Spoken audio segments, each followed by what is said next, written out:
Number 7. Draw line and match.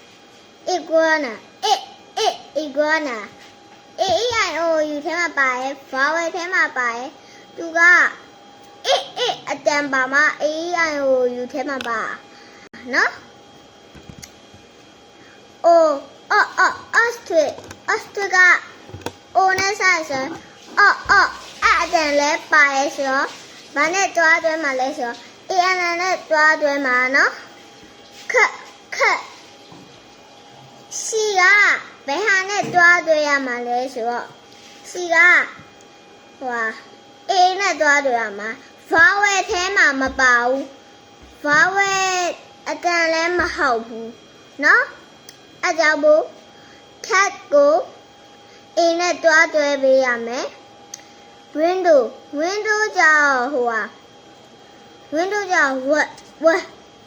W တန်ပါတယ်နော်ဒါပေမဲ့သူက A-N နဲ့တွားတွဲရအောင် A နဲ့တွားတွဲရမှာနော်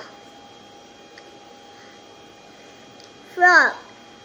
F-R-O-G frog နော်ဖာ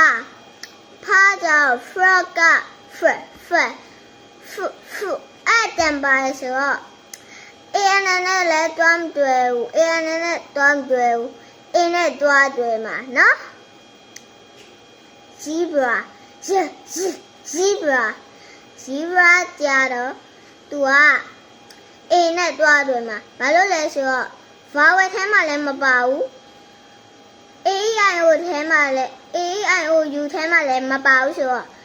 vowel ထဲမှာလည်းမပါဘူး A-E-I-O-U ထဲမှာလည်းမပါဘူးဆိုတော့သူ့ကိုA ထဲမှာ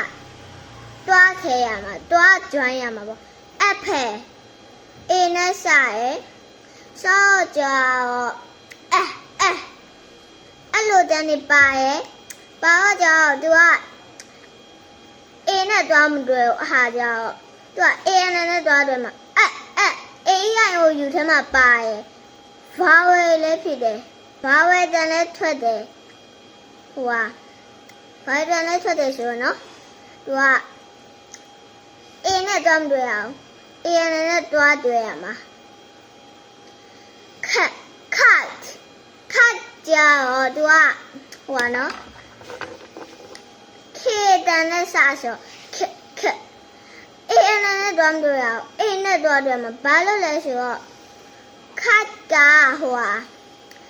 E-I-O-U ထဲမှာလည်းမပါဘူး vowel လည်းမဟုတ်ဘူးအဲကြောင့်မို့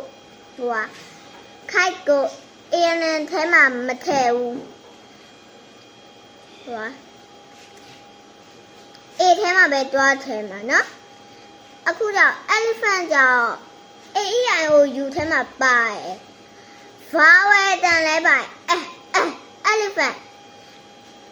elephant ကြောင့် A-N နဲ့တွားတွဲရမှာ A နဲ့တွားတွဲလို့မရဘူးဘာလို့လဲဆိုတော့သူက A-E-I-O-U ထဲမှာလည်းပါတယ်အတန်လဲပါတယ်ဆိုတော့သူက A-N နဲ့တွားတွဲရမှာနော် umbrella A-E-I-O-U ထဲမှာပါတယ်ဆိုတော့A-N နဲ့တွဲရမှာလား A နဲ့တွားတွဲရမှာ A-N နဲ့တွားတွဲရမှာပေါ့နော်လဲလေးပဲပြီးသွားပြီ